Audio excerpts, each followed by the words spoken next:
开始了。京城拍卖会现在开始，第一件拍品来自缅国帕敢老坑的原石，起拍价1亿。1亿2千万！1亿2千万！这位先生已经出了1亿2千万。1亿5千万！好，1亿5千万，请问还有再出价的吗？2个亿！2个亿！这位先生已经出到了2个亿。我出3个亿！ 3个亿，请问还有再出价的吗？3个亿。我出4个亿。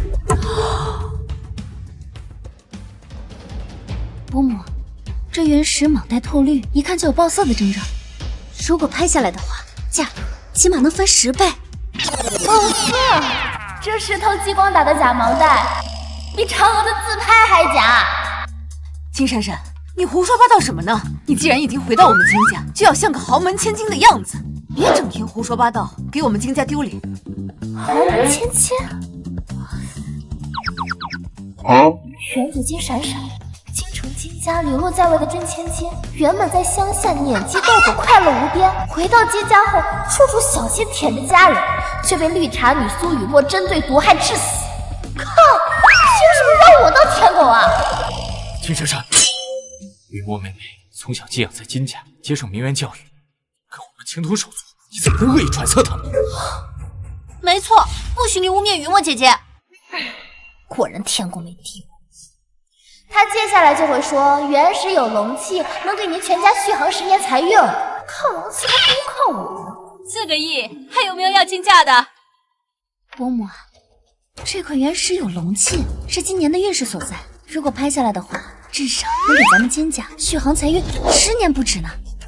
还真被他说中了。若是听信苏雨墨的谗言，高价拍下这块石头，金家不仅会面临破产，还会因此成为京城豪门圈的笑话。到时候，我的贵妇妈妈和富二代哥哥就只能去会所跳钢管舞还债了。曾经的京城富婆，媳妇下海营业，最后还混成了夜场头牌。果然，法拉利老了还是法拉利。闭嘴！金闪闪，你又胡说八道什么？什么又是破产，又是跳舞的？就是啊，妈，我没说话呀。对啊，他刚才都没张嘴。那我们怎么能听到他说话？难道是他的心声？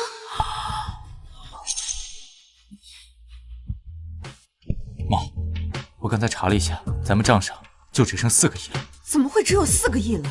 明明应该有8个亿的呀！难道公司出什么问题了？如果咱们把全部资金投入这个石头，后续没了现金流的话，咱们家就真的要破产了。要不然，先别碰这块石头了。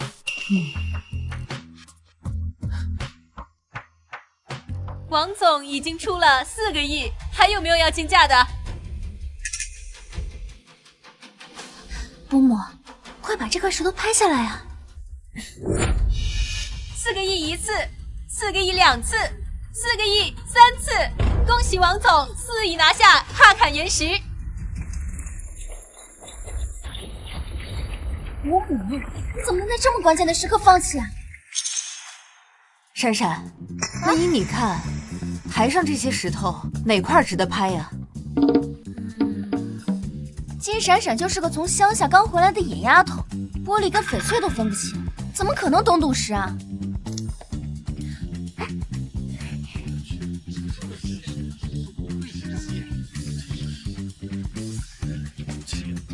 回老家去。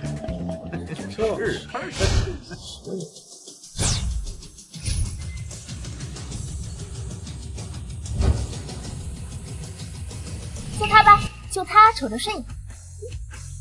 这位小姐，这块是边角料，您确定要拍吗？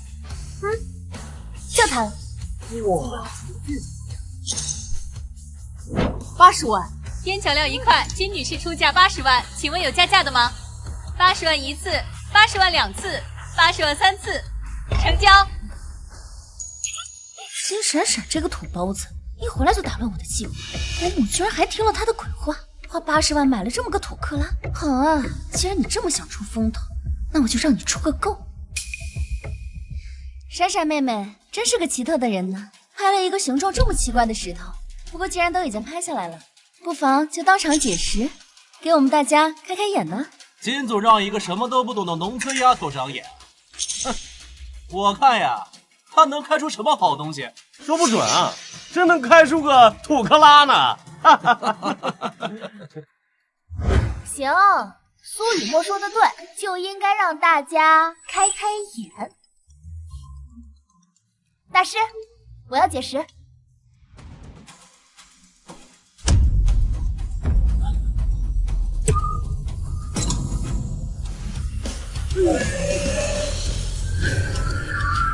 快看，帝王龙！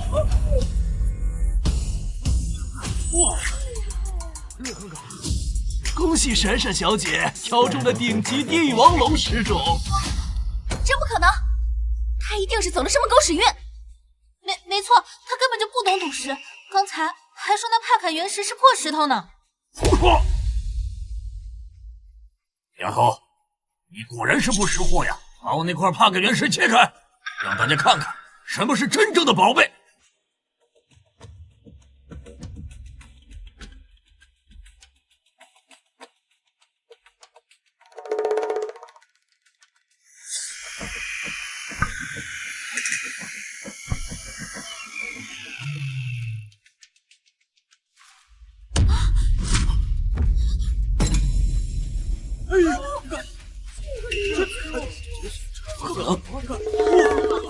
他送的帕坎原石的确是普通的石头，这不可能，不可能！我的4个亿啊！是啊，这可真是稀缺。哇！多亏了闪闪，不然咱们金家的钱可就打水漂了。差点就要去跳钢管舞了。闪闪姐姐说的居然是真的，难道雨墨姐真的要害我们？你胡说！她不过是一个刚从乡下回来的丫头，长眼能力怎么可能在我之上？苏雨墨，金家差点被你坑破产，还在这嘴硬呢。还敢自称京城第一才女，我看呐是坑财第一人吧？哎，金小姐，哦不，金大师，能不能帮我挑选一些石头？金大师，帮我也挑一块。我也要，我先来吧。哎，别急，都别急，都有，挑了你的，挑你的啊！走。这个你的，那个你的，这个拿。金闪闪，违背了赌石场的规矩，战爷不会放过你。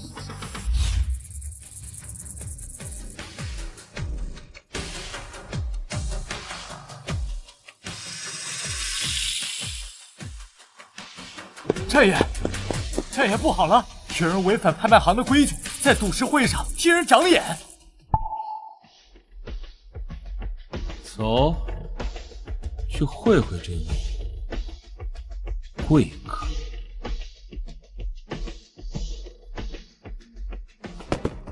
太好了！哎呀，金大师，这么纯正的帝王绿，我还是头一次见，您真神了！金小姐，真的谢谢你啊！谢谢金小姐啊！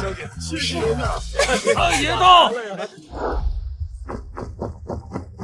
战爷，据说他手段狠辣，年纪轻轻就成了华夏第1豪门继承人。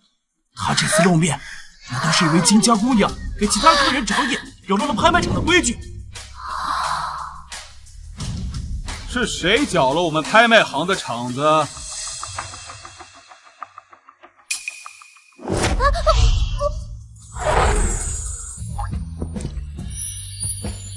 好权威的一张脸啊！不仅有秒杀男团的8块腹肌，还是个小处男，人间竟然有如此仙体。他居然有9个，他是怎么知道我是个处男？战爷，扰乱拍卖秩序的人是金闪闪。就是你，在我的场子里搞破坏。我没有搞破坏啊！老天呐，天花板上的水晶吊灯马上就要掉下来了。这大总是5行缺根筋嘛，专挑这么个煞位站的。我豪门千金的日子还没享受几天，就被砸得脑浆迸裂，思想太难看了。哎呀，金闪闪，你又胡说八道什么？这好端端的水晶灯怎么会掉下来？你不仅砸我的场子，你还敢诅咒我！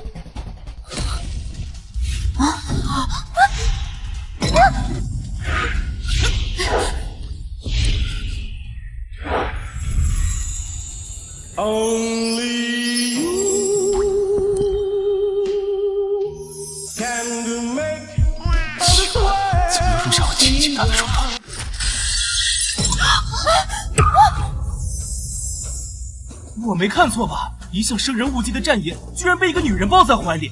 战爷可是出了名的艳女，一会儿该不会……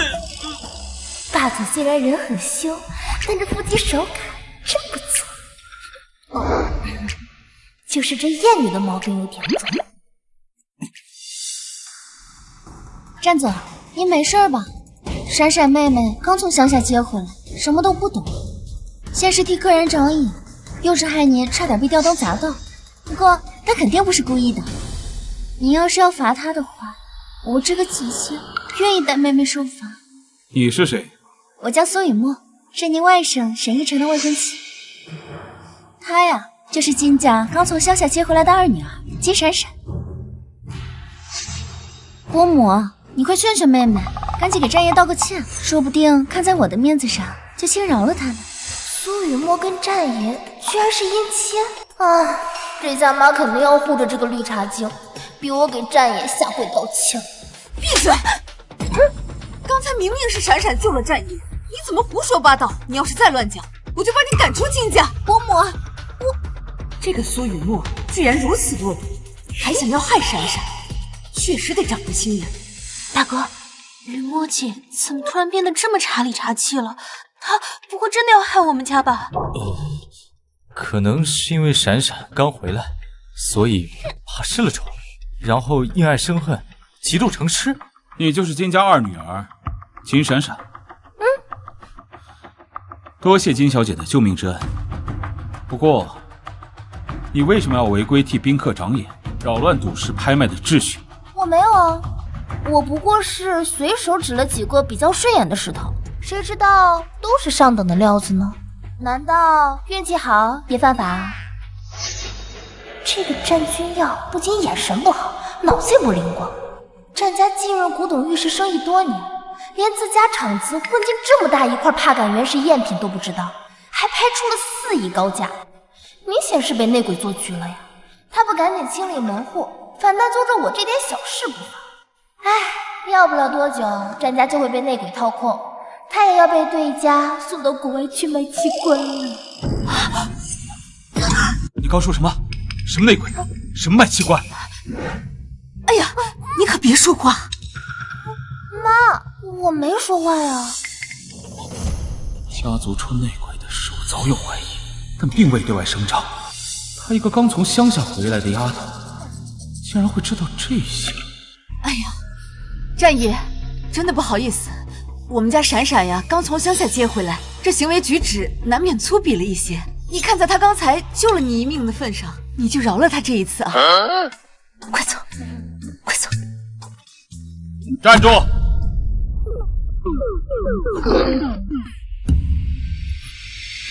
完了，战爷这次肯定生气了。搅了战爷的场子还想走，金家这二丫头怕是惹祸了。金闪闪，战爷可是出了名的心狠手辣。今天你坏了我好事，就接战爷的手。除了你这个乡巴佬，乡巴佬啊，就该待在泥地里。我说让你们走吗？那个，今天金小姐的救命之恩，我战某铭记于心。只是这拍卖行没有几件能拿得出手的大礼，还请金小姐跟我一起移步到我的私人收藏会所，挑选几件古董，全当谢礼。战爷不仅没收拾金闪闪，还要给他送古董当谢礼，这还是我认识的战爷吗？战爷，闪闪妹妹刚从乡下接回来，什么古董知识都不知道，这要是挑错了，不是辜负您的美意吗？你想干什么？我就知道有机会。我呀，在金家一直学习名媛知识，对古董也是略微精通，不妨就由我代为挑选。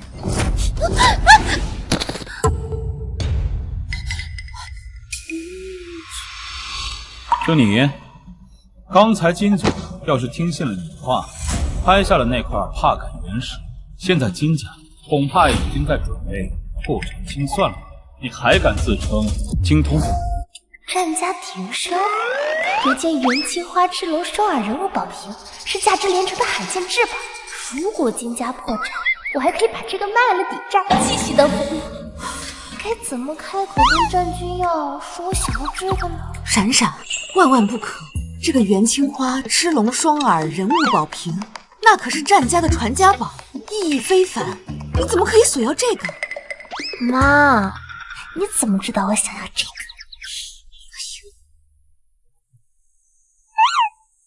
战总，你要的东西取来了。金小姐，这件藏品是我们战家收藏多年的宝物，你看看，喜不喜欢？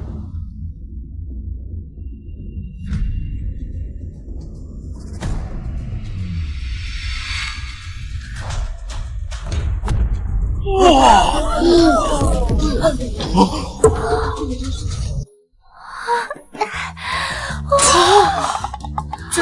这不是战家传家宝元青花宝瓶吗？是啊，这闪爷真的拿来送给闪闪了。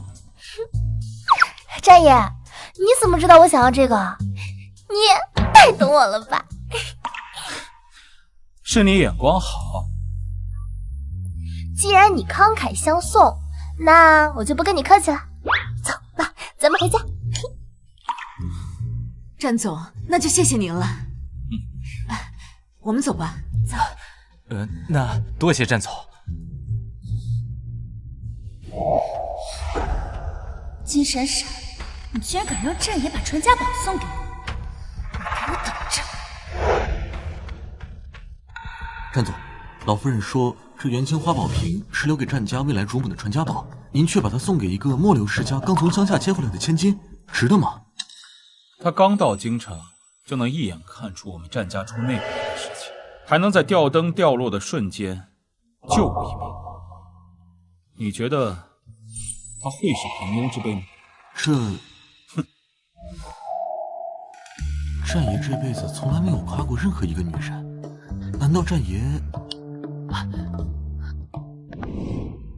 财神保佑，保佑我战家左右逢财，最好能让我孙子再谈个恋爱。财神还能管那么宽？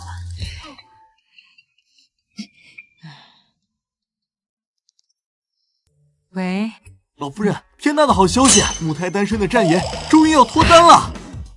什么？君要把宝瓶送给了金家二女儿金闪闪？是的。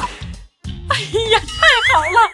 传我命令，有金家注资，我要亲自给金氏年会站台。是，老夫人。哎呀，财神真是显灵了呀，让我家孙子有了媳妇儿了。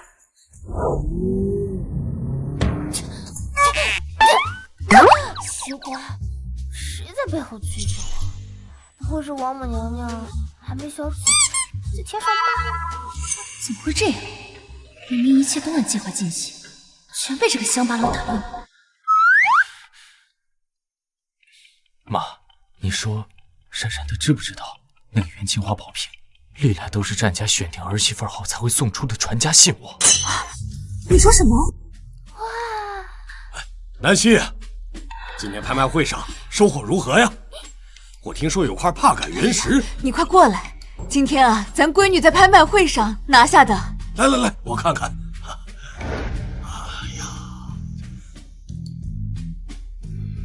哎呀，这是战家的传家宝元青花宝瓶。对了，嘿呀，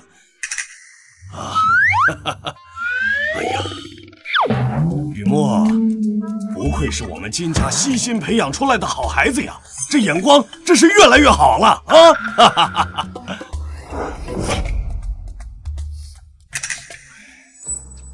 我说，金闪闪啊，你要好好的改改你那些乡下的散漫习性，要向雨墨好好学学豪门的规矩和眼力啊！这就是我那偏心的倒插门老爹。是要跟你的好雨墨学学。今天啊，差点害我们花4个亿买了块破石头。啊，怎么回事？哎，爸，今天在拍卖行，雨墨看上了一块4个亿的帕感原石，非要鼓动妈把它拍下。幸好闪闪发现是假的，要不然咱们家就倾家荡产了都。就是，而且闪闪今天还救了战总一命。这个元青花宝瓶就是战总送给他的谢礼。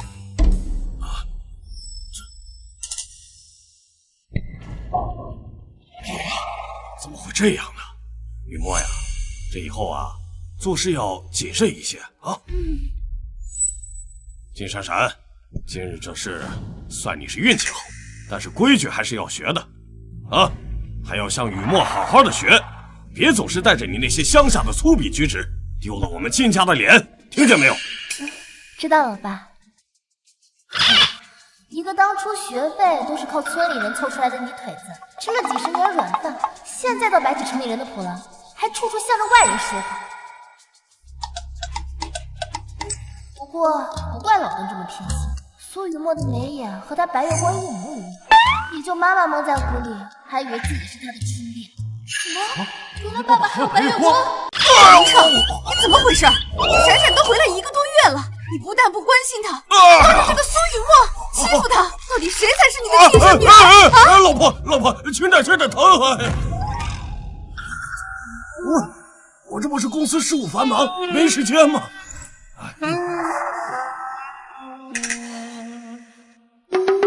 那当然没时间了，明明今天中午就到机场，硬是抽时间在回来的车上和管家翻云覆雨、白日雪野。张管家脖子上的草莓印子也太明显了吧！别动！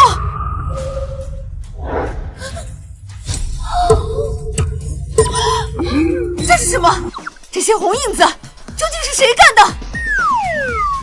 夫人，你先把手放开，这是我的隐私。老爷，南希，你冷静点。张管家虽然是佣人，但也是有尊严的呀。你当着孩子们的面这样拉扯质问，这不太合适吧？蒋云彻，这里没你说话的份。你今天把这事儿给我解释清楚，不然的话，马上给我卷铺盖走人！夫人，我伺候了你20年，我是什么人，你还不了解吗？你怎么能这么羞辱我呢？我羞辱你？你看看，这么羞耻的事情你都干出来了，还说我羞辱你？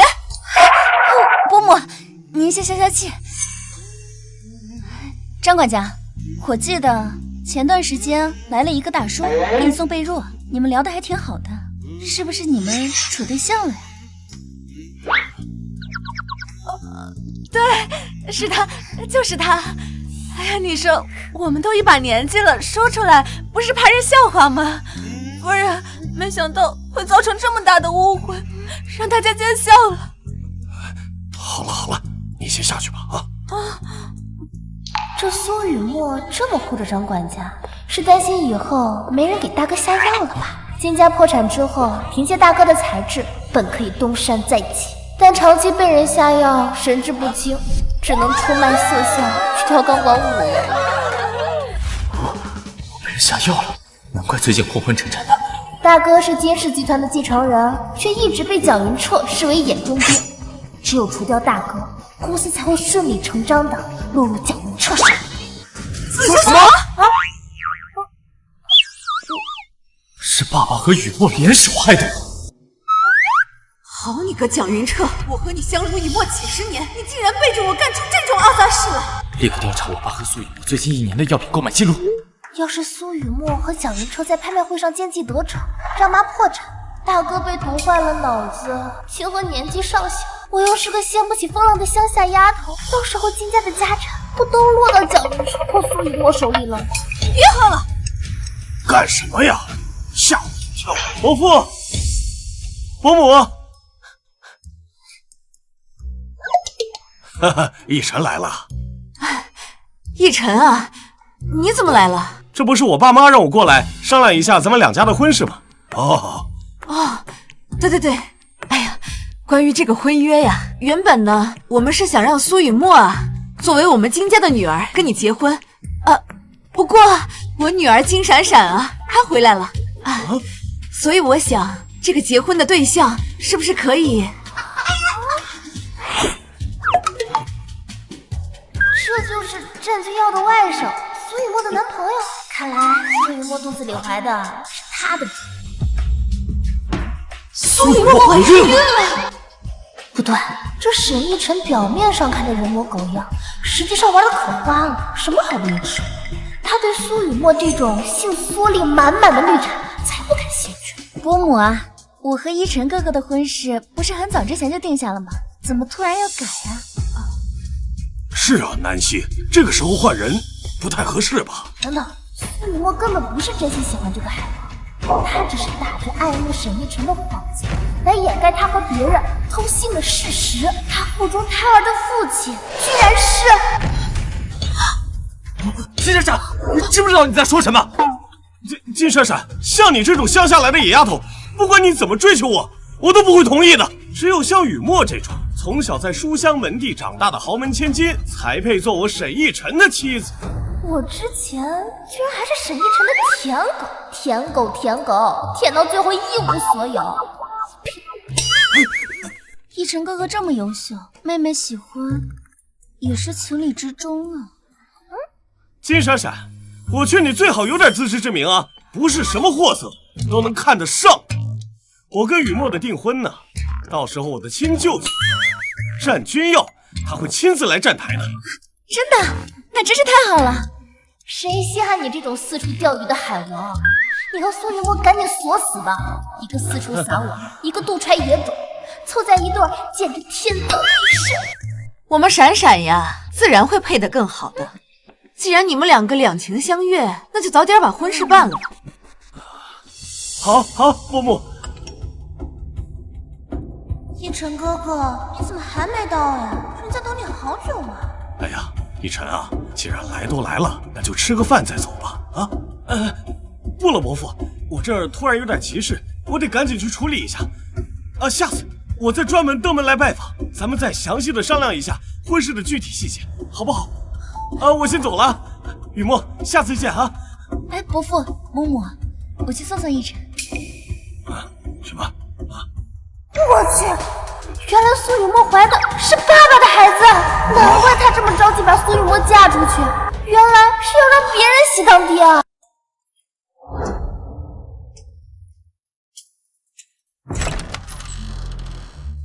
哎，小舅。你今天跟金家商量婚约的事情怎么样了？那个金闪闪，小舅，那个金闪闪就是一个舔狗，他之前就一直黏着我不放，今天他还想让金董跟雨墨换婚约，我当场就给他拒绝了。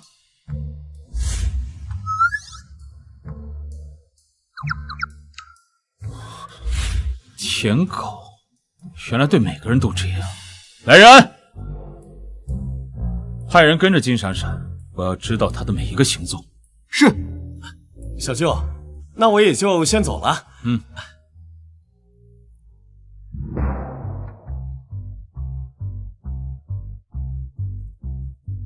君耀，奶奶，这是为你和金家联姻准备的彩礼，你看看够不够啊？联姻？不是，把我当交易筹码，感情不是那么勉强的事情。金家联姻，跟谁啊？不就是那个金家从乡下接回来的二女儿金闪闪吗？还能有谁？不然叫你外甥逸晨去。好的，奶奶，刚刚是我说话太大声了。这个联姻呢是家族纽带，我责无旁贷。哎呀，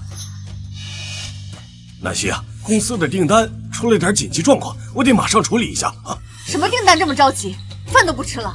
这个订单关系到公司接下来1整年的业绩支柱，必须得马上处理。放心吧，我处理完立刻就回来。我去了。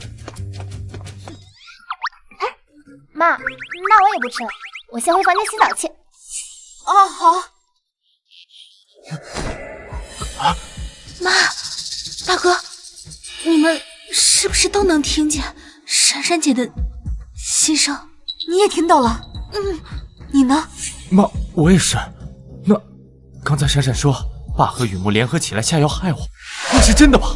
是真是假，一查便知。我们去苏雨墨房间探个究竟。走。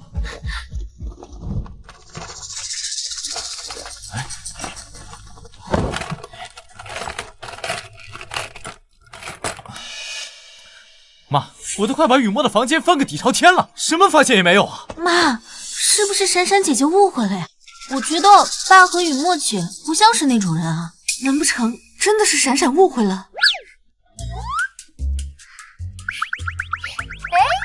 妈，你们这是在给苏雨墨的房间大扫除？闪闪，你是不是误会你爸和苏雨墨了？我们把这个房子都快翻了个底朝天，可是也没发现什么他们出轨的蛛丝马迹呀。什么误会？我没误会他们呀！我的傻妈妈，小狐狸精和老刀早就把证据处理干净了。你们就算把这屋底掀开，也找不出半点蛛丝马迹。不过，这对野鸳鸯还真会选事情。居然敢在金氏集团地下停车场的车内交换！你说什么啊？说呀！哎呀，说下去呀！我没说话呀！哦，对，那个妈，你昨天是不是说过把什么戒指落在公司停车场了？哦，对，哎呀，那个戒指可是我们金氏的传家宝。哎呀，我马上得找到它，你们两个跟我一起去，你也跟我一起去，我倒要看看。你说的到底是真的还是假的？哎呀，走！那个金闪闪一回来就打乱我们的计划，我们俩的事会被他发现了吧？那个乡下来的丫头能有多大能耐？放心吧，金家迟早会是我们的。还是你厉害。哎，金总，这么晚您几位怎么来了？蒋云彻呢？在车里吗？那个蒋总他在车里要处理一些紧急公务，不让任何人打扰他。在车上处理公务？你糊弄小孩呢？给我让开！听见没有？滚一边去！哎，金总，我也是奉命行事啊，您就不要为难我这打工人了，行吗？我为难你？那你给我老实交代，车上的人到底是谁？动静这么大，看来这激动人心的桥段就要到了。让开！你们在干什么？南希，你们这是？伯母、远究哥哥，你们怎么来了？我刚刚不小心把伯父的文件弄乱了，正在收拾。对。你看，根本就没有你说的那些阿杂事，你为什么要向雨墨姐姐泼脏水？我什么都没有说呀。倒是苏雨墨，你不是气送沈一晨了吗？怎么会在这儿？苏雨墨，到底怎么回事？是啊，雨墨，你为什么在你伯父车上？伯母啊，是这样的，伯父新谈了一个合作，客户正好和一晨哥哥认识，伯父就想牵线搭桥，我们就一起过来了。那沈一晨呢？他人呢？一晨他更厉害，不信你看，这个文件上还有一晨签的名字。妈，一晨哥的签名都在这儿，肯定没有问题的。是啊，可能真是误会爸爸了，要不咱们先回去，就不打扰爸工作了。唉，这对傻兄妹，要是知道你们亲爱的苏雨墨的红色蕾丝内裤还藏在靠枕下面，你们不得哭晕在厕所？那个靠枕下面藏了什么东西？那能有什么呀？南希，你就别多想了，我还得忙订单的事呢。到底在害怕什么？妈，雨墨姐姐晕倒了！还愣着干什么？赶紧送回家呀！一出事就卖惨装晕，这演技不去拍短剧可惜了。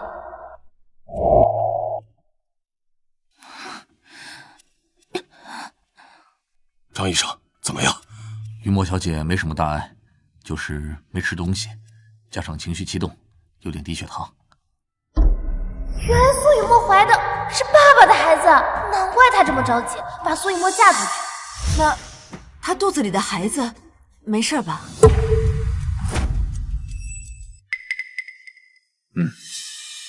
金总，您是不是搞错了？我刚才仔细检查过了，雨墨小姐并没有怀孕。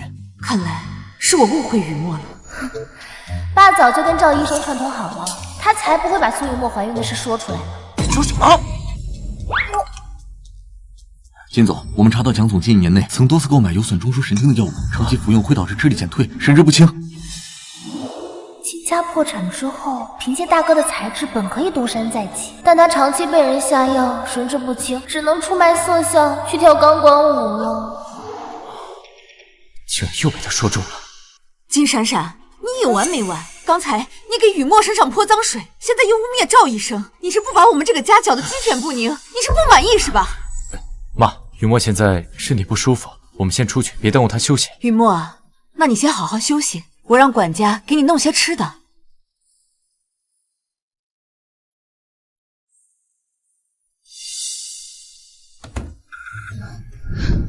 怎么回事？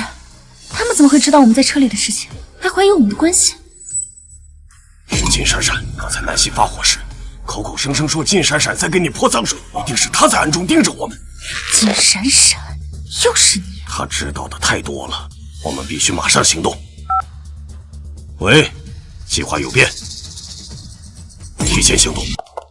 金闪闪，我警告你，从今往后你给我安分守己，管好自己的嘴，不要再污蔑雨墨了。啊，妈，我一直都很安分，我都没说话。妈，你冷静点，事情可能没你想的那么简单。闪闪，你带清河先回房间休息，我跟妈谈点事情。哦，走。文正，到底怎么回事啊？闪闪说，爸联合雨墨给我下药，我让助理去查了一下，发现爸最近1年确实多次购买损害中枢神经的药物。这么说，闪闪说的可能都是真的。我仔细想了想，爸和雨墨最近确实不对劲，或许他们联合掏空金氏家产的事，并非是空穴来风。那现在我们应该怎么办呀？无论真假，我们都不能掉以轻心。爸，金氏集团是你一手创办的，不如你借此机会重新掌握金氏集团，顺便调查一下事情的真相。奕晨少爷走后，金家人去地下车库抓奸，但是一无所获。哼，果然是在胡编乱造。但是阵爷，我们找到了那辆车行车记录仪视频，里面记录了蒋云彻和苏雨墨出轨的全部过程。哼，事情开始变得有意思起来了。你去把它交给金远洲。是。金闪闪，这场戏我帮你加把火，看看你能烧到什么程度。君亚，奶奶，听说你最近很关注金家，正好过几天金家有场大戏，你陪奶奶去看看。没问题，奶奶。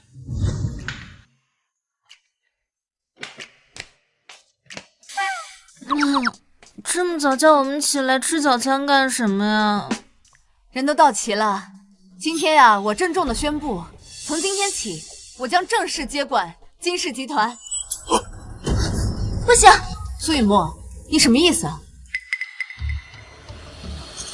伯母，您一直都患有长期的精神衰弱，公司事情繁杂，我是担心您的身体受不住。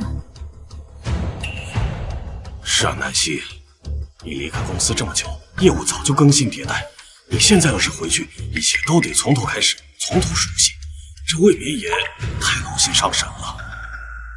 想当初，我一个人白手起家，都可以把我们金氏带上市，我现在只不过是重新接手，有什么难的呀？倒是你们俩反应这么大，难不成在害怕什么？当然是怕东窗事发呗。这对野鸳鸯一边偷偷转移公司财产，一边把地下车库当成免费炮房，都解锁了无数个动作，连车里有记录仪都不知道。还有妈妈的精神衰弱，是他们为了让妈妈退出公司，让赵医生在妈妈的方子里下药造成的。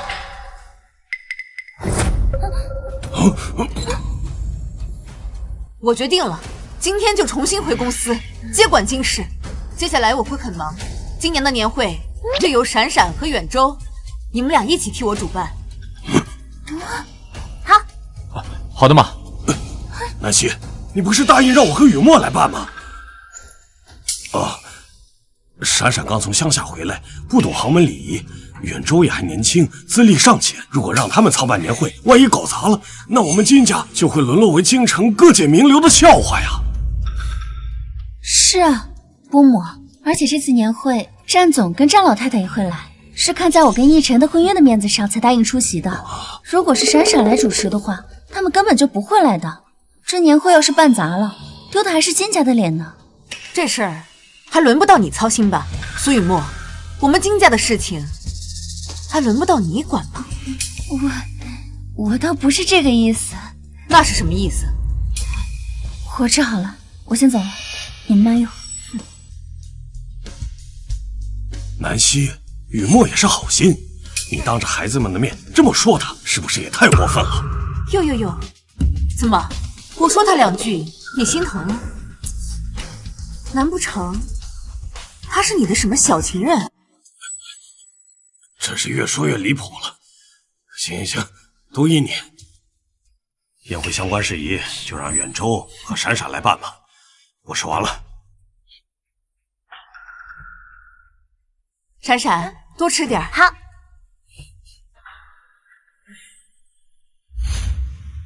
景川，今天真的谢谢你了，这么晚还送我回来。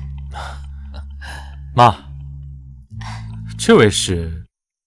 啊，这位是你宋景川伯父，也是我的大学同学。啊，景川，这就是我的大儿子金远州。宋伯父你好。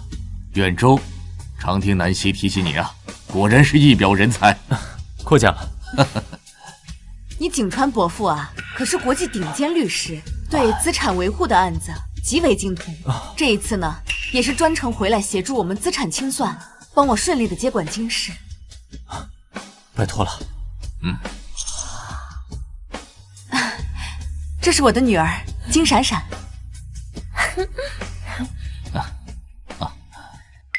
这就是暗恋妈妈多年的那个宋景川，当年可是万人追捧的学霸校草，却为了妈妈多年未娶。不过妈妈怎么就没想到，同为大学同学的蒋云彻早就把宋景川拉上一条贼船。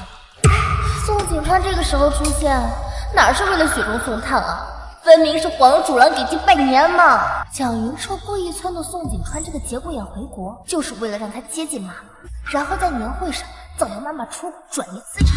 这样一来，蒋云彻就可以顺利甩掉妈妈，霸占金家产业了。更绝的是，妈妈被骗光家产后，这个宋景川还扮演起了深情守护者，每天去会所给妈妈报警币，最后把妈妈骗到郊外别墅，折腾了好几天才被警方找到。我的妈呀，中年人的爱恨情仇这么狗血！秦南希，你要干什么？都错过这么多年了，完了！现在就是我的了！你放开我！宋伯伯，谢谢你送我妈回来，但是我们还有事情，就不送你了。好，南希啊，那咱们明天见。哎，明天见。去旁边吃去。妈，如果刚才闪闪说的都是真的，您接下来打算怎么做？蒋云彻这个老狐狸，他竟然敢算计到我头上，他真当我是吃素的？这对野鸳鸯把地下车库当成免费炮房，都解锁了无数个动作了，连车里有记录仪都不知道。远州，你记不记得闪闪曾经说过，蒋云彻和他那个小狐狸精在车里做那种事情的时候，不知道车里有记录仪。你帮我把那个视频搞到，如果年会的时候他们真的要往我身上泼脏水，那我定要让他们尝尝身败名裂的滋味。好久不见啊！不是，都这个点了，怎么还没开始？之前蒋总主持年会的时候，可是从来不迟到。妈，远州哥和闪闪姐怎么还没来啊？是不是第一次主持这样的盛大活动，这手忙脚乱的，给耽搁了？怕不是这金家二代难以控制这种大场面，所以怯场吧？你们别那么说，远州哥哥肯定是为了照顾闪闪妹妹才会迟到的。这金闪闪刚从乡下接回来，不熟悉这种大场面，很正常嘛。你们都听说了吗？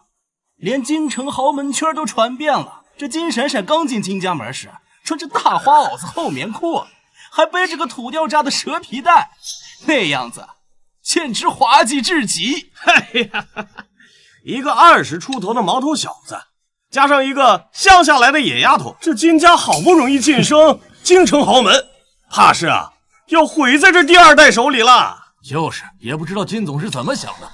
听说今天战总和战老太太也要来，金家连年会都办成这样，这不是摆明了让人家看笑话吗？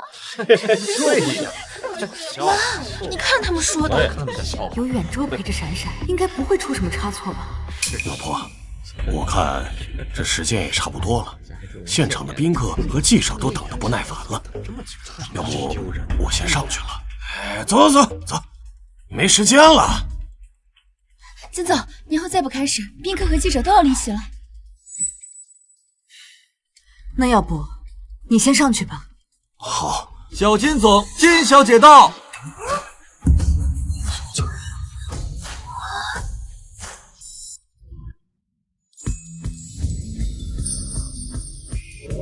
我的妈呀！这小金总旁边那女的是谁呀？这也太漂亮了吧！肯定是哪家名媛千金。妈，不错，不愧是我金南希的女儿。她就是金闪闪，不是说是个土里土气的村姑吗？哇，金总也太宠她了吧！她这身礼服，一看就是量身定制的高定款。伯母前几天说要定做一件高定礼服，居然是为了送给金闪闪的。打扮的再漂亮又有什么用？年会的真正分量在于请过来的贵宾。战总，战老太太，华夏第一的掌权人，是为了我才出席了金家的年会，给金家融资的。没错，我太奶和小舅从来不会参加这种商业的聚会，这次能来完全是看在我和雨墨的面子。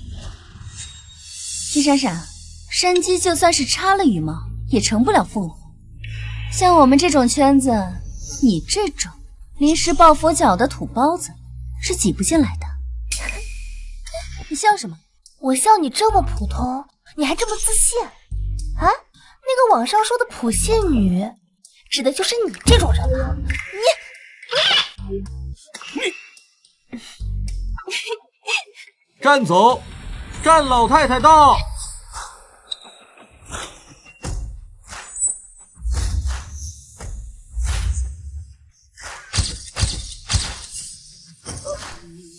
哎呀，战老太太、战总，你们二位大驾光临，真是让我们金氏集团蓬荜生辉啊！太奶，小舅，她今天怎么这么漂亮？金总，我今天来主要是想见见你们金家的千金。哎呀，太好了！太奶奶，终于把你们二位盼来了。金总，这就是你们家的千金？老太太，她是寄养在我们金家多年的女儿雨墨。战奶奶，我是苏雨墨。苏雨墨寄养在金家的孤女，站眉站相，笑容做作，浑身上下透着一股小家子气的精明算计，还妄想冒充金千金。苏雨墨，我要见的是金家千金。你个养女就敢在这上蹿下跳，算哪根葱啊？金家千金呢？战老太太，这个呀，就是我的亲生女儿金闪闪。战奶奶好。好姑娘，不愧是金总的女儿啊，仪态大方，一看就是大家闺秀。君耀，快见过闪闪。又是这种感觉，为什么每次看到他的眼睛，心跳的就这么厉害？再次看这张脸，冲击力更强了。可惜是个移动冰山，不然多看几眼能长寿。哎呀，矜持一点。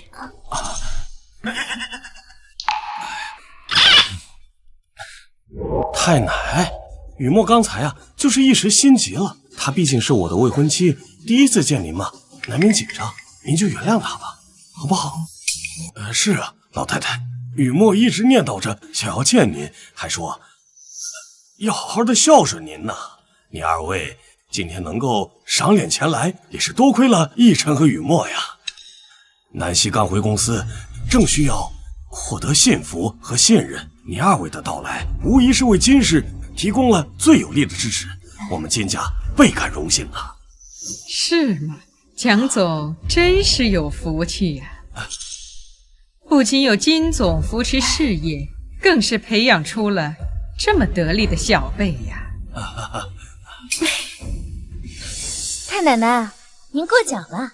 我呀，从小寄养在金家，都是伯父伯母教育的好。只是这闪闪妹妹刚到京城，豪门的礼仪呀、规范啊，都得现学。我能走到今天呢，的确是离不开南希的支持。这南希接管了公司，从今以后，我也该退居二线了，把时间和精力都放在照顾家庭上。他居然这么在意我们的家，难道之前是我错怪他？蒋云彻这个凤凰男，当年追我妈妈的时候，裤衩子都没条好的，现在打扮的人模狗样，嘴里吐出来的却没一句真话。谁在讲话？年会即将开始，有请金氏集团前董事长蒋云彻上台致辞。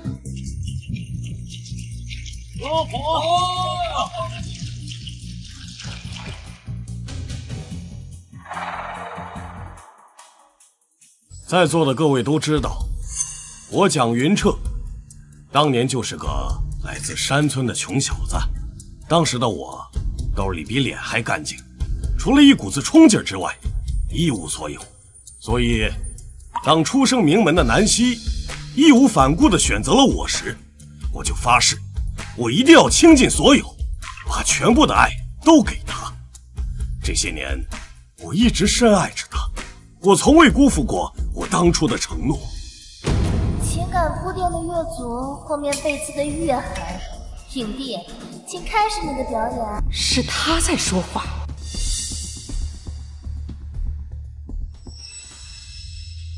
可是，我万万没有想到，放在我心尖上爱过的妻子，她居然出轨她的旧情人，背叛家庭，做出了转移资产的丑事。所以今天我决定，当着大家的面宣布，我要和金南希离婚。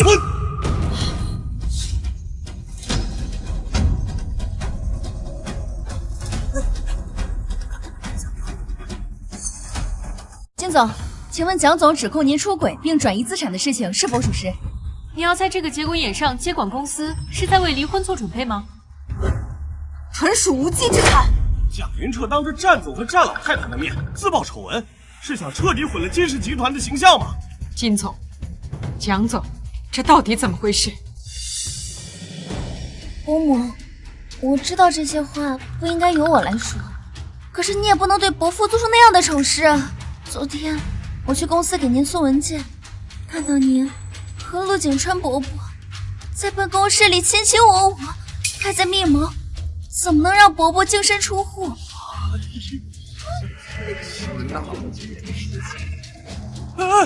雨墨，你没事吗？雨墨，雨墨，伯母，伯父对你那是一片的真心，你怎么可以这样对伯父呢？真是滑天下之大稽！这老登和这小狐狸精为了阻止妈妈回来掌权，居然跟我妈妈身上泼脏水。按照剧本发展的规律，接下来是不是该上铁证了？希望妈妈撑着别越过去，不然后面宋景川就要对妈妈开启中年强制爱的。他连后续都知道。这么说来，金南希是被蒋云彻和苏雨墨联手做的局。妈，你不会真的和那个……住嘴！大人的事，小孩少掺和。难道金总真的出轨了？金总都开始转移资产了，恐怕不是空穴来风吧？哎，诸位，安静一下，听我说。我母亲行事从来都是光明磊落，她绝对不会背叛家庭，做出损害公司的事情。这一切一定是有人背后陷害她。没错，我和金总相识这么多年，他的人品我自然信得过。你单凭几句捕风捉影的话就定罪，这未免显得也太儿戏了。你看，那是什么？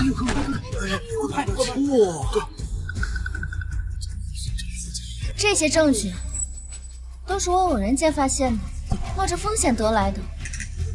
伯母，我知道我说这些话可能会得罪你，甚至可能会被赶出金家，但是我不能看着你就这么白白的掏空了金家的家底啊，骗了这么多相信你的人。伯母，这幸亏雨墨发现的早，你这样做也太过分了，你对得起伯父吗？眼泪都没掉几滴，这副做派，你就骗逸尘那个傻小子。苏雨墨这个绿茶精，简直是行走的恶毒女儿教科书。不过也难怪他拼了命的帮蒋云彻，毕竟他可是蒋云彻的白月光，跟别人跑了之后生的女儿。蒋云彻胆子真肥，居然敢把苏雨墨和真正的苏家千金调包，让她在金家当了20多年的大小姐。苏雨墨为了抱紧蒋云彻这棵大树，可不得往死里表现。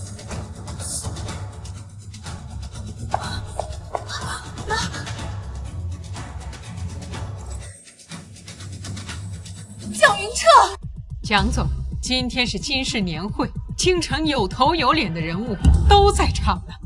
你把家事闹到颜面尽失的地步，不合适吧？战老太太，战总，实在抱歉，我知道这家丑不可外扬，像这样的事应该关下门来私下解决。可他金南希竟然为了他的旧情人掏空金氏集团，这也是为了公司的股东和员工们的利益不再受骗才出此下策。金南希，公司不是你一个人的，你想中饱私囊，问我们这些股东没有？难怪最近公司的账面资金亏损了一大半，原来是你在搞鬼。金总，我们为了公司兢兢业业，你对得起我们的付出吗？对得起我们，对呀，对得起吗？对得起，就是。好一招祸水东引，把自己挪用资金的黑锅都扣到妈妈头上，激起众怒，让所有股东和员工都去向妈妈讨债。妈妈和大哥为了还债走投无路，也只能去跳钢管舞了。季神神，别说了。啊，大哥，这到底是怎么回事啊？我们相濡以沫了20几年，你当真要为了这莫须有的罪名，不顾我们夫妻的情分，把我金家的脸面踩在地上？金南希，在你和宋景川勾搭成奸，谋划着掏空金氏集团的时候，你可曾有想过我们夫妻之间的情分和金家的脸面？好，既然你一口咬定是我背叛了你，那我今天倒要看看你还能拿出什么铁证来。诸位，在这个 U 盘没有播出之前，我和大家一样，仍然存着一丝丝的幻想，多希望这是一个误会。但是，现实永远比想象的更残酷。今天，我就让大家亲眼看看，他金南希是怎么与宋景川狼狈为奸，一步步蚕食金氏集团的。蒋总，婚姻不易，非要闹到不可收拾的地步吗？战老太太，您就别劝我了。他金南希的所作所为已经触碰了我的底线，损害了所有公司的股东和员工们的利益。我今天必须给所有人一个交代。说得好，对呀，必须给一个交代，说得多个。伯母，这些年伯父为了您的身体康复，当年他在应酬的时候喝得吐血，进了医院都不让我告诉您，就是怕您担心。您说你怎么能做出这么对不起伯父的事情呢？快拉倒吧，还为了应酬喝到吐血，他分明是在商 K 跟几个嫩模通宵狂欢，把自己关进急诊，还查出了一身脏病。幸好妈妈早就跟他分房了，不然以后还怎么去会所跳舞啊？云彻，算我求求你了，这 U 盘里的东西千万不能让大家看到呀，不然的话我们金家就全完了。金南希，你现在知道后悔了。当初你干这些蠢事的时候，怎么没有想到会影响我们金家？云彻，为了你，我生儿育女，为你我操持家事，我甚至把整个公司都给了你。你真的要不顾我们夫妻的情分，把我们金家的脸面扔在地上撕碎吗？抱歉各位，误了大家的眼睛了。但是，为了正义，为了公司，不得不这么做了。云彻，哎呦喂！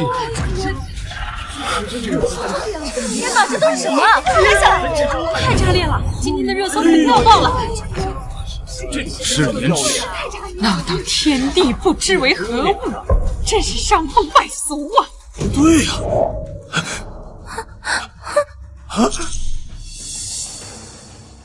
滚开！苏雨墨，这上面的人是你啊！我，这不是真的，不是真的！你他妈给我戴绿帽子，滚开！太奶，他绿了我！哎呀，这什么情况？这上面的人竟然是蒋总和苏雨墨！难怪刚才拼命替蒋总说话，原来是背地里小声个紧呢。嘿，这两人还挺别致，在车里搞这种事。这不是真的，这是 AI 合成的，快把它关了！够漂亮！好一个贼喊捉贼呀！蒋云彻，你自己私德败坏，出轨在先，竟然还敢倒打一耙，污蔑陷害金总！我老婆子活到这个岁数，像你这般厚颜无耻之徒，我还是头一回见。不，战老太，你误会了，这不是真的呀！金南希，你为什么要处心积虑伪造视频来陷害我？你简直是毒入蛇心！好家伙，道德和法律都追不上这甩锅的速度吧？这视频清晰的，就差对脸拍了。这老邓还能睁眼说瞎话？哎，也是，毕竟老邓连小三都敢养西夏，还有什么事是他做不出来的？还有脸说我陷害你？蒋云彻，你说你对你的白月光念念不忘也就罢了，你竟然还把他的女儿养在身边，欺骗了我几十年！什么？你以为你这样就可以瞒天过海，却不知道这天底下就没有不透风的墙。这苏雨墨竟然是蒋云彻白月光的女儿，为了谋取我金家的家产，把出轨资产转移这些脏水都往我身上泼。其实这一切都是你们俩设计好的圈套。这事瞒了这么久，他怎么会知道？金南希，你居然为了污蔑我和雨墨，真是无所不用其极呀！连这种荒谬的言论都能编得出来。蒋云彻，我金南希在商界沉浮了几十年，从来不打没有把握的仗。袁周，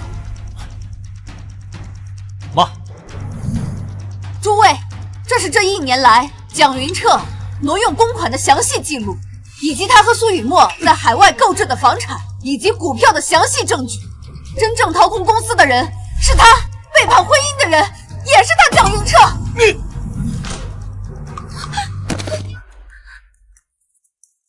不愧是我妈，年轻时能在商界杀出一条血路，婚后能生出我们几个高颜值的孩子，老了还能跳。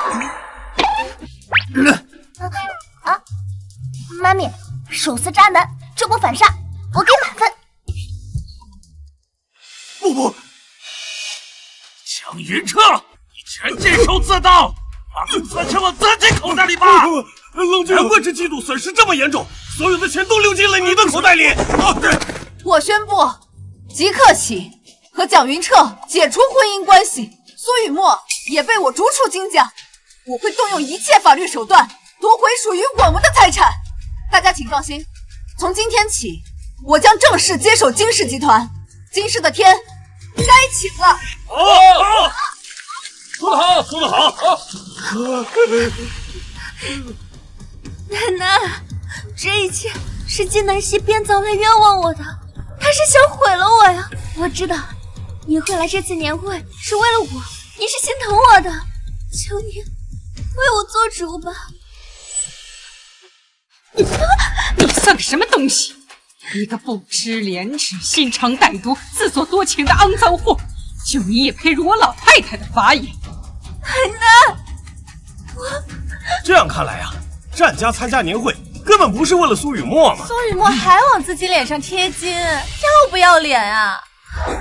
一晨哥哥，你帮我跟张奶奶解释解释，我们今天就可以领证啊！你给我滚开！谁要跟你领证啊？苏雨墨，我警告你，你以后少来跟我沾边，我都是脏死。嘿嘿嘿，伯母，我看咱两家的婚约可以修改一下，我觉得我和金闪闪也挺般配的嘛，很合适的，是不是？太混账东西！别等了你小舅妈的主意！啊！什么？小舅妈？太奶，您这意思是金闪闪是小舅舅的媳妇儿？奶奶，您是不是糊涂了呀？您什么时候多了一个孙媳妇儿啊？糊涂？我清醒得很呐！我今天特意让你陪我参加金氏年会，就是为了亲眼看看我未来的孙媳妇儿金闪闪。啊！我什么？战奶奶，您是不是搞错了？我跟战总共就见了2次面，话都没说上几句呢，怎么就成了您的孙媳妇儿了？难道她不愿意？闪闪，我们战家祖上有个规矩，就是那个元青花宝瓶历来都是传给家主夫人的信物。君耀把那个宝瓶送给了你，那我们战家就认定你是我们的孙媳妇儿了。他为什么这样看着我？是喜欢我的意思吗？战老太太，既然战家如此重诺守信，那这门婚事我们金家也同意了。好，恭喜恭喜啊！送宝瓶还附赠一个帅气老公，金闪闪，你可真是捡了个大便宜呀！不行，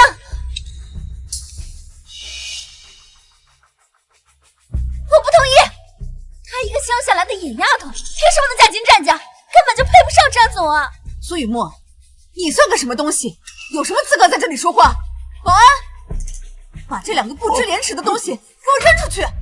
从今往后，再也不准他们踏入我们金家半步！放开我！救命啊！徐丹溪，你给我等着！把我逼上绝路，我一定不会让你好过！战老太太，真不好意思呀，家里的事让您见笑了。哎呀，这以后我们都是一家人，何必见外呢？对，闪闪，这门婚事既然2家长辈都点头认同了，那么明天你们就去领证吧。什么？好啊！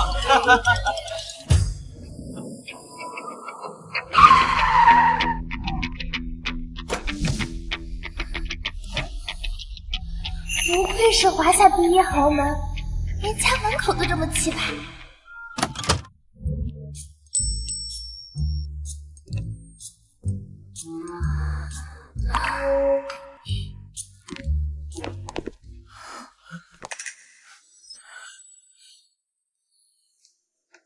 金闪闪，没想到你还真敢来我家！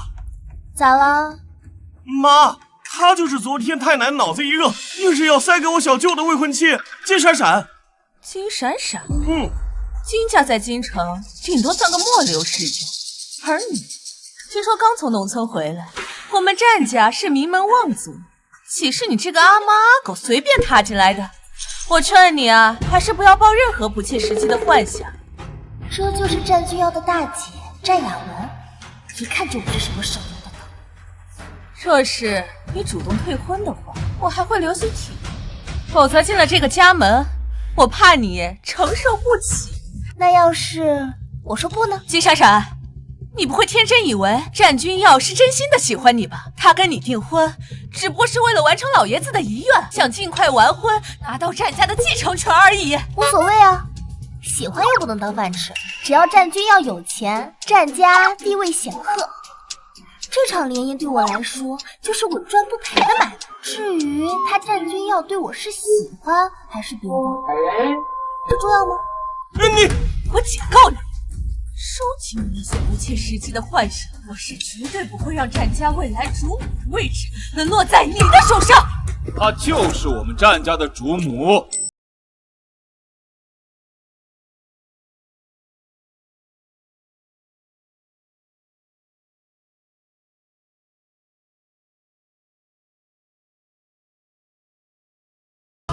小舅，你真的要娶这个乡下来的野丫头过门吗？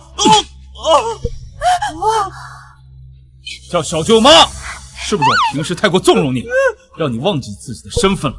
战君耀，我们都是为你好，你千万不要被这个别有用心的人给骗了。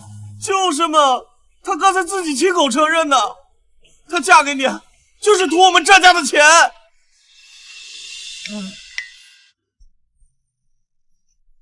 我自己的事，我心里有数，轮不到你们在这智慧。好，那咱们就走着瞧。走着瞧。没事吧？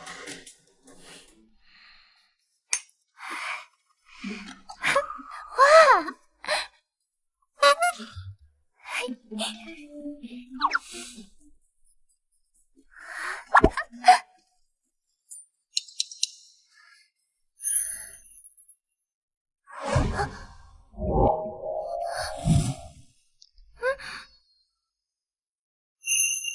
你跟我结婚，就是为了钱？金闪闪，我在你心里就只是一个可兑现的 ATM 机吗？我才20、30，大清要是没完，没准还能生出个娃。我不图你长得帅又有钱，难道图你年纪大？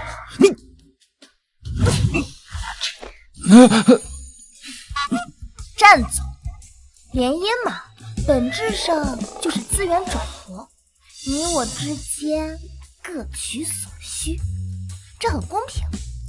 我好想知道是怎么回事。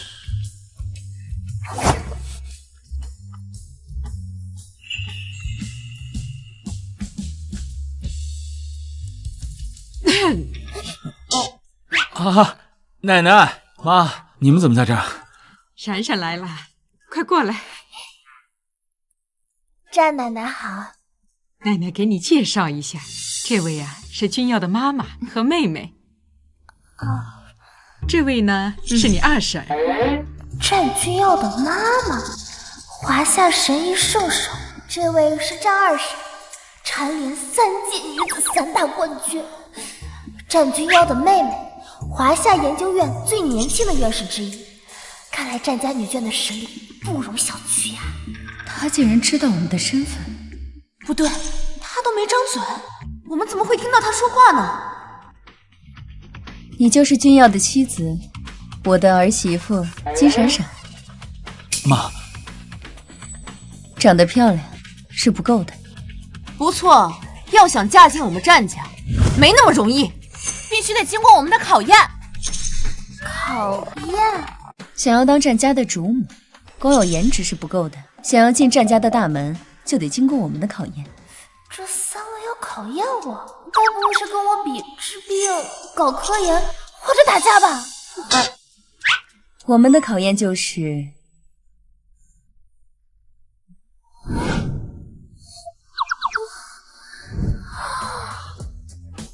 对了，麻将技术得过关啊！吓死我了，我还以为要跟我打一架呢，原来是打麻将，你这不正好撞到我的专业领域了吗？没问题，打麻将呢，我乐意奉陪。金闪闪，你能行吗？他们这几个可都是打遍天下无敌手的麻将圣手。放心好了，我金闪闪在麻将桌上从来没输过。来吧。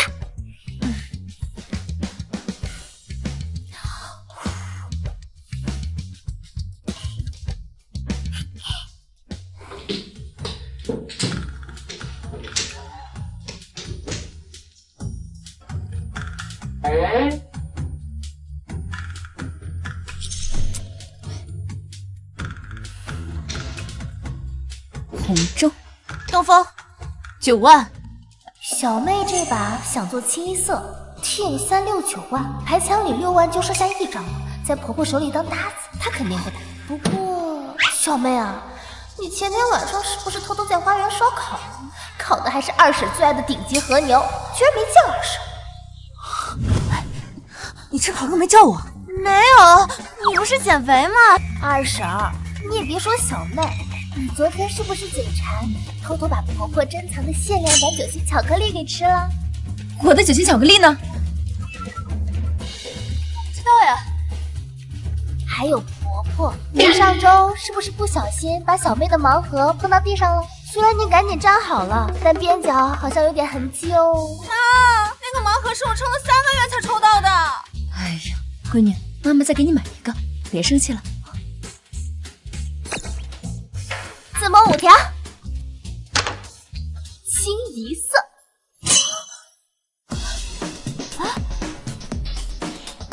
竟然赢了！我跟你说过了，我打麻将就从来没怕过谁好牌。婆婆、二婶和小妹就不好意思啦，愿赌服输，给钱吧。拿！闪闪，你这个麻将技术真是绝了，把我们的家底都快掏空了。来，把手给我。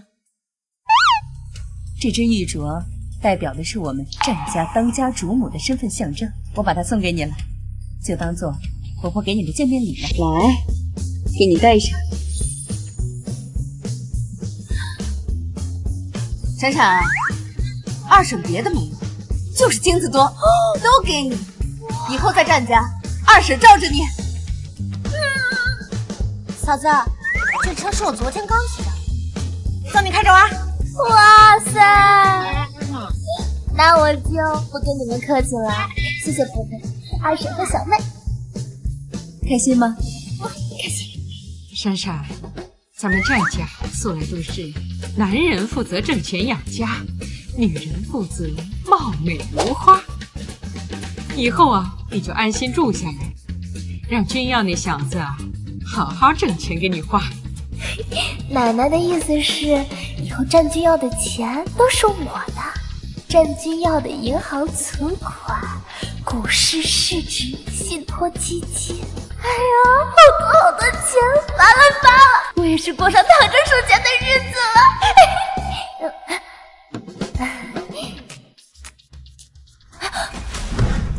不对，战家的内鬼一直没有找到，一直都在掏空集团的资金。如果再这样下去，那战军要的钱不就都被掏空了？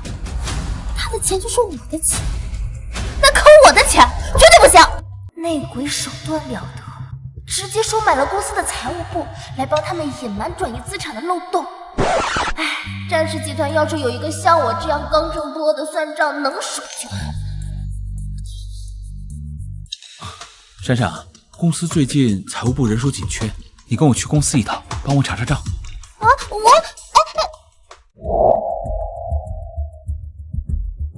金闪闪，你怎么跑到我们公司来了？我这里可是办公用地，又不是你们乡下的菜市场。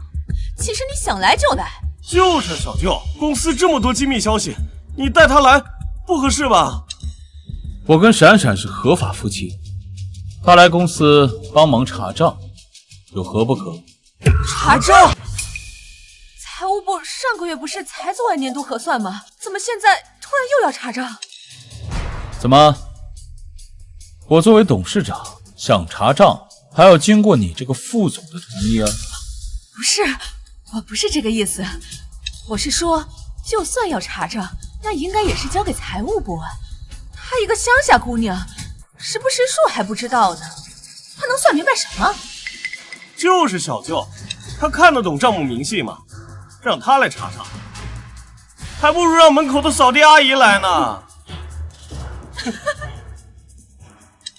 一听到查账就这么慌，原来他们就是掏空战家的内鬼啊！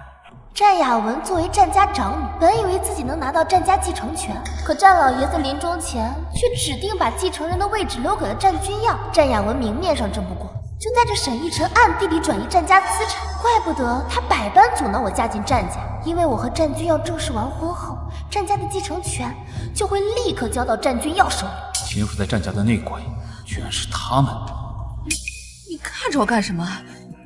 战总，这是您要的集团近1年的账务明细。闪闪，你帮忙看看这些账目有没有什么异常。战总，这是整个财务部加班加点1个月才能初步完成的账目量，您确定要让夫人一个人完成吗？金闪闪，你听到没？这个工作量就是你干到下半辈子也干不完的。你查得明白吗？还是回家玩泥巴吧。唉，就这么点账，半个小时就算完了。哦，那我还真想看看你是怎么算的。去，给夫人拿台顶配的电脑。哎，不需要，我呢就用这个就行。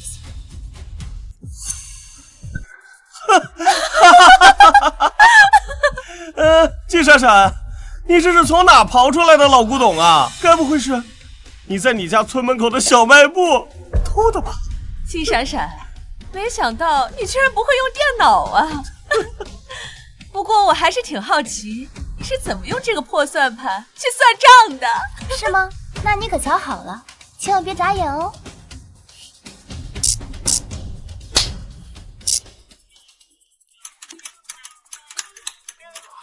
她好厉害，不愧是我喜欢的女人。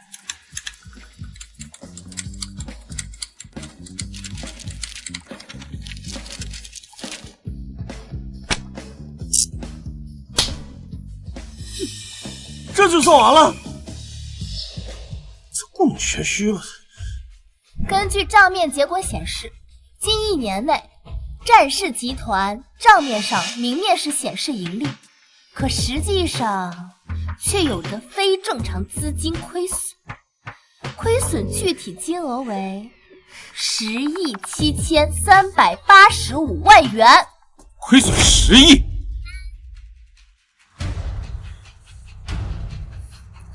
根据亏损资金流向来看，基本上可以确定是公司内部有人在非法转移资产。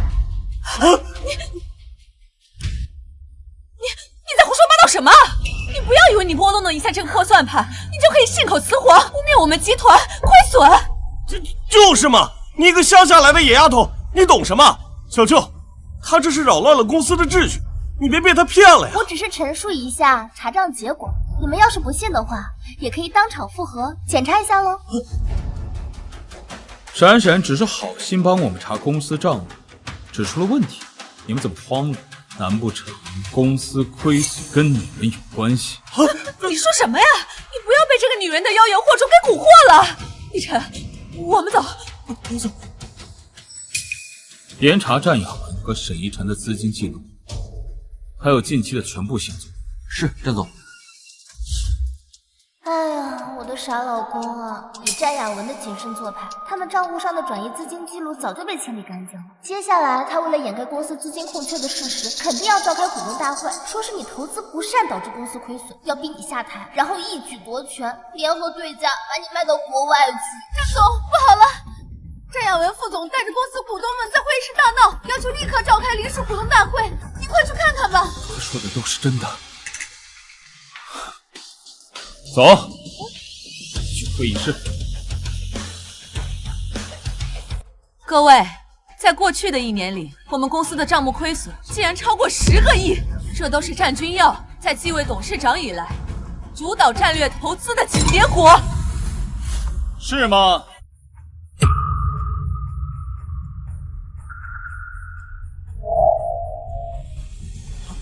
战总，这究竟是怎么回事？太让人失望了！就这样的投资能力，怎么带领战士走向未来？战总，我们要求重新投票，选择真正能带领集团、真正能盈利的董事长。对，重新投票。小舅，你刚才不是说要好好清算一下吗？好啊，现在我们就好好清算清算。明明是自己挪用资产导致的亏损，却把脏水泼在我老公身上，这倒打一耙的手段，跟蒋云彻一个培训班出来的是吧？战雅文，你为了掩盖你转移资产的事实，竟然伪造证据，来诋毁我的投资能力。什么转移资产？战君耀，你别胡说八道，该转移话题啊！各位，战总的投资能力如何？应该看的是他投资的股票走向，而不是被人恶意的截图。战总目前重仓购入的是新能源先锋项目，这只股价呢，确实正在低位盘整。不过，根据已知的产业扶持政策，不出1个小时，它的股价将会实现高位涨幅。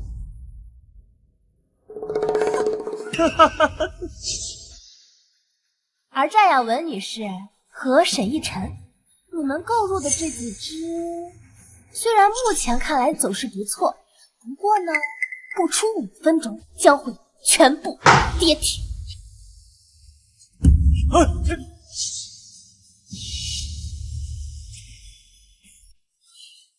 这个就是战总的妻子金闪闪，听说是金家的2女儿，刚才乡下回来的。一个从未在投资领域涉足过的黄毛丫头，她怎么会知道股票涨跌的信息？金闪闪，我投资的股票向来只涨不跌，你对资本市场一无所知，你在这里凭什么指手画脚？是啊，吹牛逼谁不会啊？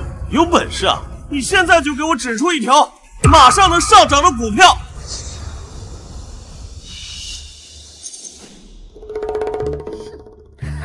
本财神金口一开，说哪只涨哪只就得给我乖乖往上窜。现在购入这只瑞康医疗，在今天收盘之前，它的股价不会低于10%。真是笑话！瑞康，一个半死不活、即将破产的公司。小丫头，这家公司年年亏损，股市根本就不会有什么起色。你现在让我们买这只股，这不明摆着坑我们吗？财神亲自指路，你们都不想，还说我坑人，难怪你们发不了大财。立刻动用我的全部资产，全仓购入瑞康医疗。战总，可瑞康医疗的确是个大坑，我怕。少废话，夫人觉得值得，那就去买。好的，战总。战君耀，你现在还陪着他胡闹，你是不是被这个女人弄坏了脑袋？他这都看到了吗？战君耀听信谗言，决策儿戏，像他这样的人根本不配坐在董事长的位置上。就是，我提议啊，即刻起就罢免他战君耀的董事长职务。同意的股东请举手。同意，我同意，同意，我也是。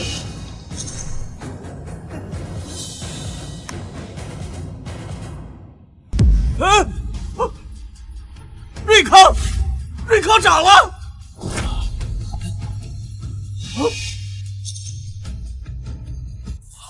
可这真的是瑞康医疗在飞速上涨，这怎么可真的被金闪闪说中了？各位，股市瞬息万变，只不过是金闪闪运气好，蒙对了而已。是啊，他刚才说我妈的那几只优质股会下跌的，现在不还好好的吗？是吗？那再睁大你的眼睛，好好看清楚。亚文副总，那几只股票全在下跌，全在下跌啊！战亚文，之前不是说这几只是稳赚不赔的金股吗？现在我们赔的连本金都没了，你必须给我们一个交代。这只是暂时性的技术性调整，很快就会回涨的。哎呀，全完了，这钱没了！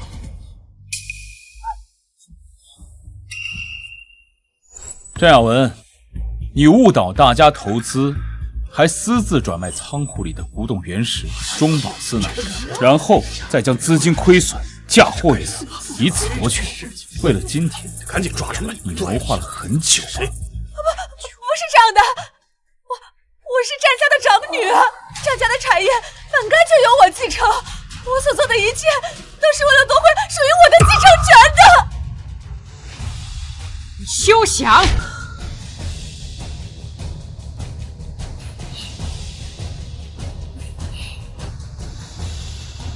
只要我还活着，就绝不会让战家的产业落入你手中。奶奶，凭什么？明明我才是战家的女儿。太奶，你这是偏心！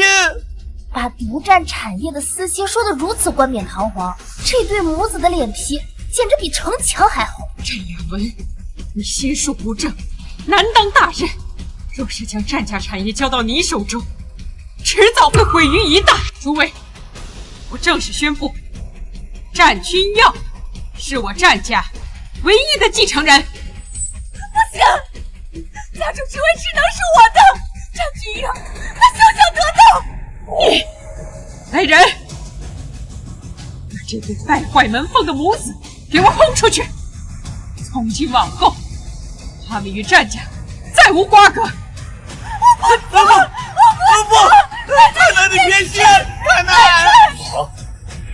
集团清除内鬼之后，剩下的用于偿还至少能补上3成，再加上之前被转移的资金，战君要的个人资金，明年就可以开始翻倍增长了。哼，金闪闪，还在看公司资产？难道比我好看？别闹了，马上算到年底现金流了。金闪闪，你就这么爱钱？怎么？是我赚的不够多，还是我不够帅？你都不看我一眼。哎呀！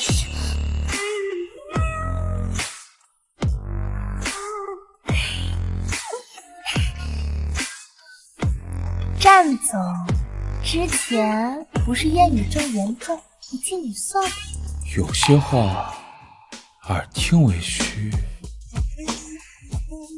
眼见才为实。妈，咱们被太奶赶出家门，我银行卡还被冻结了，咱们以后不会真的一无所有，要去吃糠咽菜吧？闭嘴吧，正在想办法，别吵吵嚷嚷的烦我。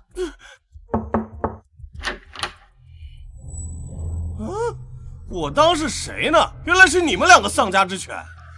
奕晨哥哥，你的事情我都听说了。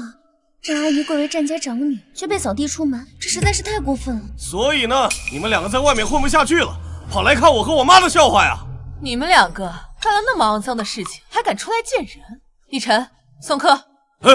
走！战女士，你听我说，以我们现在的处境，单打独斗肯定是斗不过战家和金家的。如果我们联合起来，说不定还能找到机会，把我们之前损失的一切全部夺回。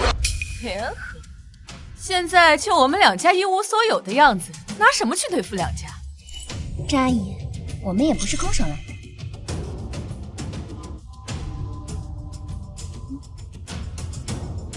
这是什么？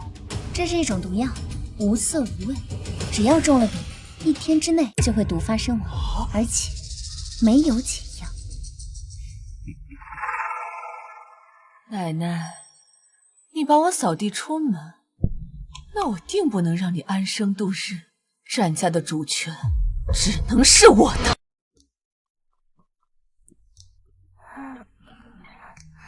醒了？昨晚没累着吗？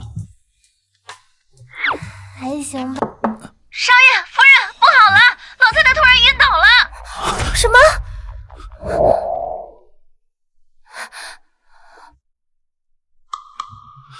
妈，奶奶怎么了？怎么会突然晕倒？血压和心率极不稳定，我们做了所有的检查，还是没能查出具体病因。大嫂，你是顶尖的医疗专家，连你都查不出来，这可怎么办啊？奶奶的身体向来康健，怎么会这样？印头发，浑身散发黑气，奶奶不是生病，是中了一种罕见奇毒。什么？奶奶中毒了？奶奶的饮食起居都有专人照顾，一套用品都经过严格的检测和筛选，怎么可能会突然中毒呢？快，重新调整检测方向，把老太太的血液样本提升到最高级别的筛查程序，尽快确定毒素类别。好的，张老师，我们立刻启动样本检测。快去！闪闪，妈，你们怎么来了？一得到战老太太昏迷的消息，我们就马不停蹄的赶过来了。战夫人，老太太怎么样？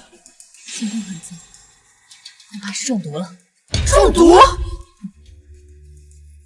战医生，检测报告出来了，初步检测确认，老太太身体存在一种极其复杂的混合毒素成分。我们找遍了全球已知的解毒方案和特效药物，都未能找到与它完全匹配的解药。什么？怎么会没解药呢？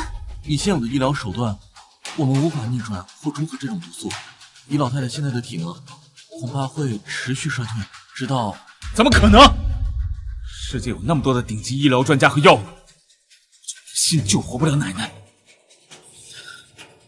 把全球最顶尖的医疗专家全都给我找过来，还有彻查这些天都有什么人碰过奶奶的食物。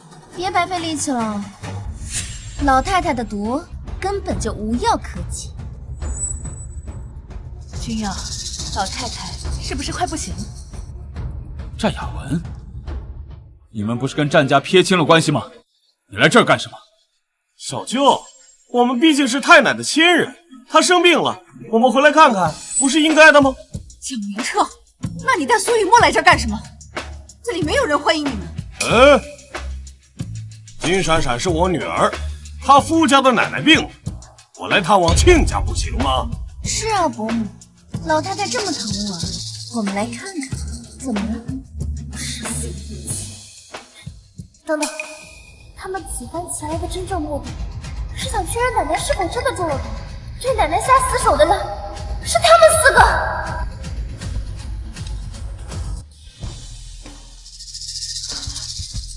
战雅文，你是怎么知道奶奶中毒的？难不成奶奶的毒是你们下的？你说什么呢？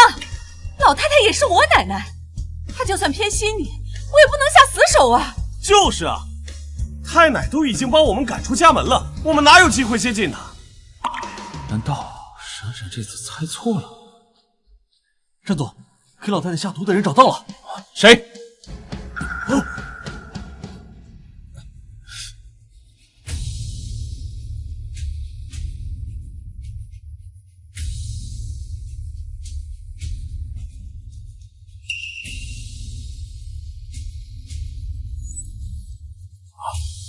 竟然是你们4个给奶奶下的毒！是又怎么样？老太太眼里只有你这个孙子。我要是不使点手段的话，战家的掌家权怎么可能在我手里？战家的老祖宗有规矩，战家的玉佩在谁的手里，就是谁当家主。现在他在我妈手里了，还偷走了家主玉佩。没错，现在我才是战家的家主。你们要是识相啊，赶紧收拾东西给我滚蛋！战雅文，赶紧把玉佩和解药交出来，否则我就把你们4个砸进墙里，抠都抠不出来。战二婶，你还是省省吧，老太太中的毒根本就无药可解，再过半小时，这个老太太就一命呜呼了。苏雨墨，你这个毒妇！金南希，你给我闭嘴！告诉你，不照老太太意思，为了战家的庇护，你们金家也会是我们的。那整个医生呢？快找！好的，战总，我立刻再去找。别费力气了，老太太没救了。战君耀，你现在该做的不是找医生，而是办后事。财神，这是我的报销单。哎，你这个不行啊！你看你这……小财神，此乃百草凝华丹。能解世间绝大多数奇毒恶疾。谁说奶奶的毒无药可救？我的药能解奶奶的毒。你能救？金闪闪，你一个乡下丫头，恐怕连5脏6腑都认不全吧？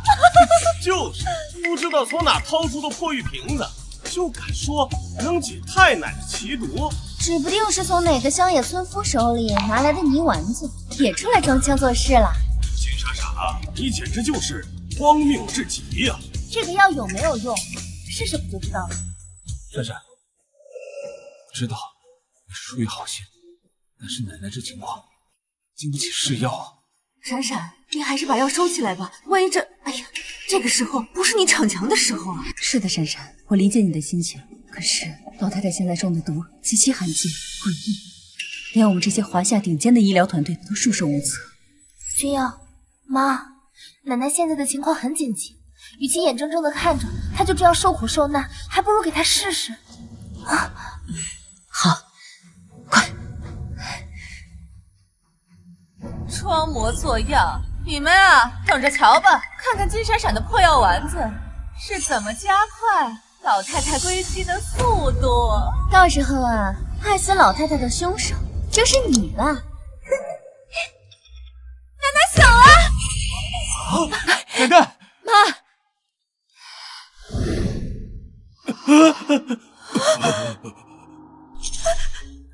怎么长事了？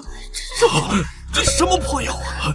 不知道，怎么可能？我这是怎么了？你们怎么都在这儿啊？奶奶，你终于醒了！妈，你可吓死我们了！醒了就好，醒了就好。来，妈，您照照镜子看看。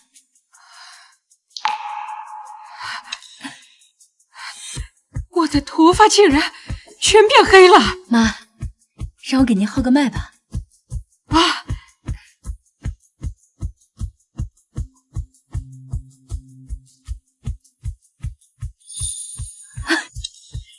脉象沉稳，气血充沛，老太太不仅恢复了健康，而且她现在的身体状况比中毒之前还要好。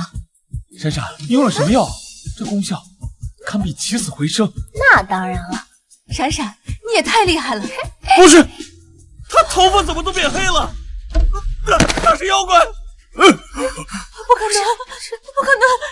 苏雨墨，你不是说这个毒一旦服下就必死无疑，根本没有解药的，你在骗我是不是？我不知道啊！别吵！金日赏，你到底给老太太喂的是什么东西？为什么现在会这样？肯定是你的药，肯定是你的药！别碰我妈！跟我有什么关系啊？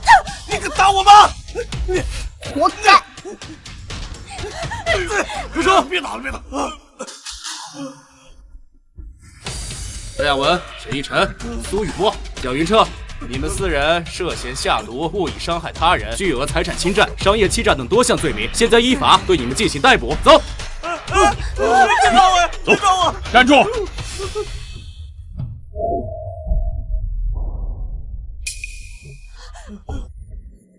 我的玉佩，你们放开我！快走！别抓我！是真正的家属。今日除夕，团圆守夜，也是新旧交替之时。君耀啊，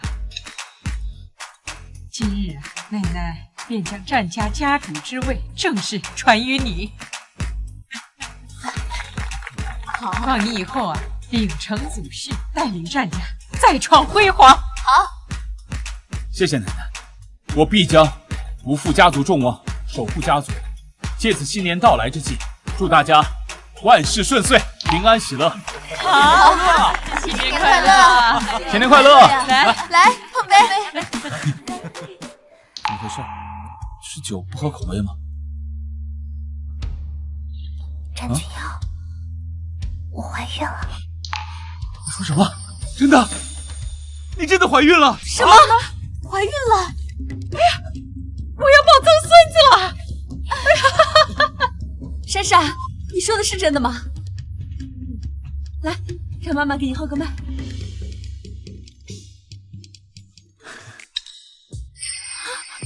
真的是喜脉！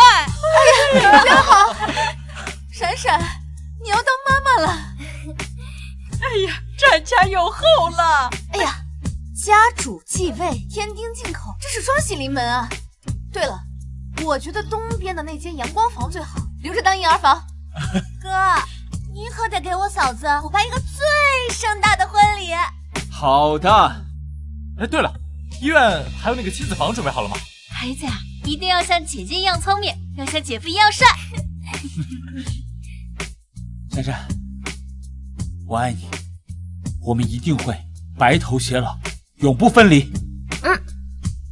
小财神金闪闪，下凡历练时限已至，请做好准备，回归天庭述职。我去！娘娘治理瑶池有功德，小臣敬你一杯。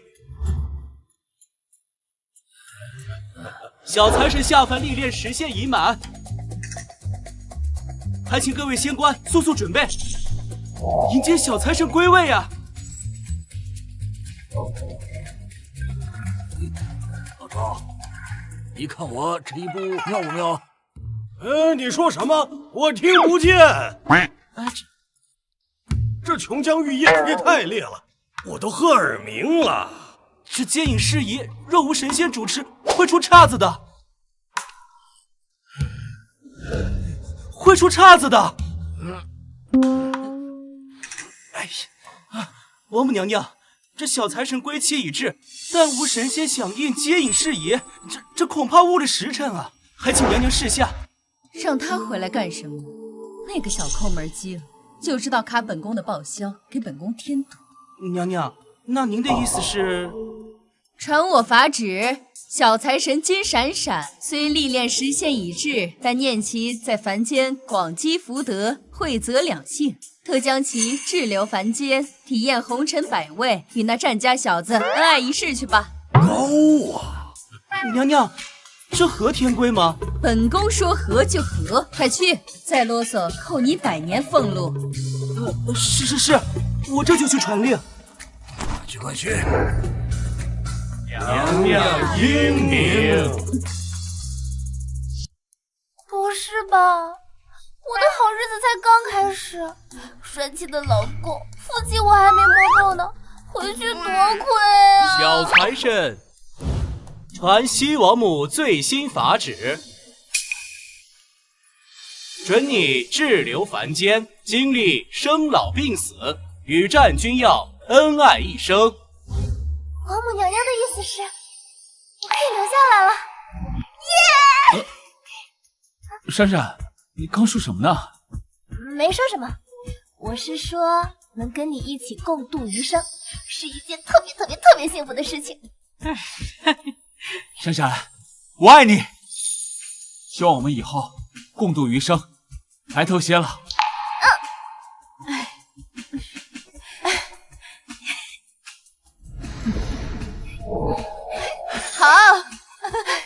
好，真好。小财神和战君耀是天主之缘，绑得最是牢靠。小财神，祝你们幸福美满，白头偕老。况你此生平安喜乐，儿孙满堂，值此新旧交替之际。愿天下有情人终成眷属，家家户户灶火常暖，丰衣足食。祝大家马年行大运，万事皆顺意，阖家永安康，新年快乐！